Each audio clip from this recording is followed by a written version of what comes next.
Next up, at UFC 309, we have the featured prelim fight. We have Jonathan Martinez taking on Marcus McGhee. Jonathan Martinez, 19-5 in his career. 4-1 in his last 5. He's coming off that loss to Jose Aldo, taking on Marcus McGhee. 9-1 in his career, 5-0 in his last 5. All 9 of his wins are by stoppage. Jonathan Martinez is a very well-rounded guy. He's got good technical striking, slick BJJ. He has that Muay Thai striking style, really nice kicks that he's won more than fight using alone. He uses those kicks to gauge range and to try to take away some of your tools. He does not go to his wrestling often, but when he does, he's got some slick submissions that he will snatch up in scrambles. He's coming off that loss, as I mentioned, to Jose Aldo, where it actually looked like Jonathan was almost starstruck, a little caught up in the moment, fighting the King of Rio in Rio. He's taking on Marcus McGhee. This is a powerful guy with heavy hands, good takedowns, and one-punch knockouts all over his career. His takedown defense is solid. He's got slick submissions on his side as well, and he will use those in scrambles. He sets a pace. He carries his power late in the fights, and he is coming off that KO win over Gaston Bolanos, where he was a little hittable, but we saw the wrestling. We saw the power. Listen, Jonathan Martinez is a very good fighter, but I love Marcus McGhee. He's a guy that I've been backing for a while here. I'm going to back him again. I think he gets it done. I ended up pulling the trigger, placing a bet on him after I went back and forth. And honestly, the differentiator there was I thought this could be a close fight. Jonathan Martinez is very good. He's very skilled. He's got a good gas tank, great leg kicks. And I was like, Jonathan could piece up Marcus and take the legs away, and that could remove the power. And then we found out Jonathan left his gym. He's basically coaching himself. And to do He's that, downtown TJ Brown, man. Downtown's a good guy, man. He does some bitch. To do that at this point in his career, fighting a guy like Marcus McGhee, it's a little tricky. Marcus is very good, very dangerous. I think Marcus gets it done. What do you think, Jakey boy? Yeah, I do believe that this could be a buy low spot for Jonathan Martinez. Despite him leaving Factory X and doing his own thing, and good for him for, it sounds like he started his own gym and he's doing that. He's the owner, head coach of his gym. He's got assistants coach underneath him. Hopefully he's making some money with that. Despite that move, he's still a good fighter. It's not like you leave a gym, right, and you just forget how to fight, right? This guy's a very, very high level striker. Definitely the best striker that Marcus McGhee has fought up to this point. And yeah, Jonathan Martinez went to Brazil and lost a boxing match to Jose Aldo. It's like people are acting like the guy is just fucking shit because of that performance, which kind of blew my mind, honestly. And I thought that he might even be a slight favorite based on his body of work and the lack of real competition that Marcus McGhee has really fought up to this point. Now, I understand Marcus McGhee is a very well-rounded guy. He's a good striker, has wrestling, has submissions. He can do a whole bunch of stuff. Say it out loud. Angelo's dressed like he's about to appear in a Stolen Valor video. But I think Jonathan Martinez is going to be, a little bit more live than people realize. Obviously, there's a lot of people that are very high on Marcus McGhee. I'm one of them. I don't dislike Marcus McGhee. I'm going to pick him in this fight, but it's one of those Angelo-type picks, right, where I'm picking Marcus McGhee, but I'm looking at the Jonathan Martinez side. I'm like, man, if the odds get wide, I might throw something on something because he's a guy that knows how to stay safe, knows how to keep range, and if Marcus McGhee just tries that march forward style, boxing style, Jonathan Martinez have chewed up those type of fighters in the past. So I think this could be definitely a closer fight than people realize, probably a decision fight. And I'm going Marcus McGhee because I think he probably is a little bit more well-rounded everywhere. But Jonathan Martinez has showed he's got takedown defense, he's got takedowns of his own, is good at keeping range. And, Jose Aldo is a fucking unbelievably fast counter striker. So I think he saw the speed and was a little bit hesitant. Marcus McGhee doesn't have that type of speed. So it could be interesting. Yeah, I agree. This is a very good fight. I'm glad this is the featured prelim. It was originally the Weidman fight, and then they flopped him, which I'm glad they did because this is a meaningful fight for this division. We're going to find out how good Marcus McGhee actually is or how good Jonathan Martinez is. Was he just caught up in the lights or he's starting to get the upper echelon fighters? He's not going to be able to pass those tests. I don't know.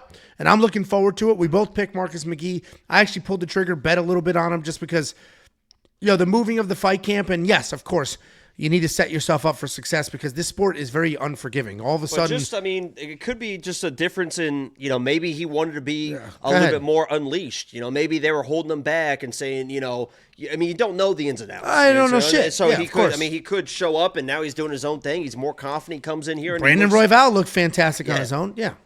No, 100%.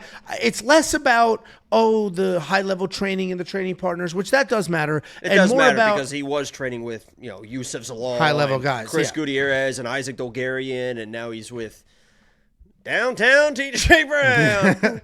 No, to me it's less about that and more about these are giant life changes.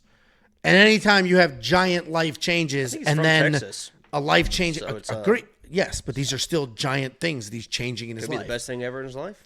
100%, and every fighter should do something like that because moving to Texas was the best decision you ever made, wasn't it? literally.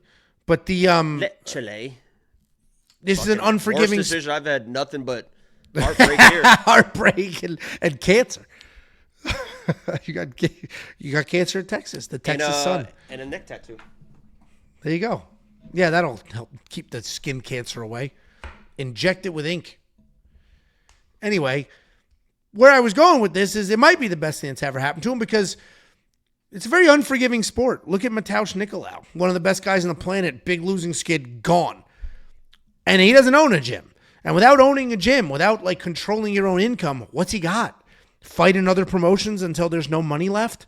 Like, dude, Bigfoot Silva's like 49 still fighting because he never opened a gym. He never established his own revenue streams. So it's a very good for Jonathan Martinez for opening his own gym and taking control of his own life. And hopefully it works out because this is not a sport that you can retire with just yet. We're probably a full generation away. Not unless you're a champion or close to it, for sure. Yeah, or there's a union, which I don't think that'll ever happen, unfortunately. I'm an anti-union guy, but like these guys need a union. You know what's funny? What a stance there, huh? What's so funny sorry, my hardworking union brothers. No. What's so funny is my stepfather's a union fireman, and that's how him and my mom have the life they have. Is because the problem with the union is the math doesn't work. He worked 25 years, and he's going to collect for 50 years. Like, the math doesn't work. That's the problem with the union. But they take care of their people. So if you're in the union, best thing in the world. If you have to fund the union, math doesn't work. The fighters need a union. And you need $50 in your wallet, and I will send it to you. Just go to WeWantPicks.com/bets. You have to use the link. You sign up, you make a deposit, we send you $50 as a thank you. It's literally that simple. If you signed up using the link and didn't fill out the form, you got to fill out the form. How else are we supposed to know who you are if you use the link? WeWantPicks.com/bets. Sign up, make a deposit. We'll send you $50 as a thank you. Here's a look at the last 5 cards. Bless you. We're asking you to sign up and become a premium member. That's only $10. And here's just a look at our recent success. This is 5 cards, but 5 cards spanned over a couple of months because there were some breaks in the mix. 16.22 units of net profit over the last 5 cards. If you watched those breakdowns and you heard the premium pitch and you didn't sign up, look at what you missed out on. WeWantPicks.com, click become a member.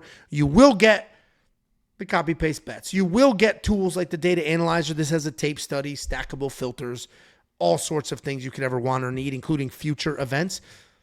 And if you want to send something for the vlog, it's We Want Picks, P.O. Box 406 in Prosper, Texas, 75078. Wait, hold on. Did we have another? We had $1.99 from David Rios. He says, y'all seen Cejudo press Mario? No. Did you? Do you know what he's talking about? Mario who? Batista? Andretti? Lopez? I don't know what that is. Thank you for the super chat.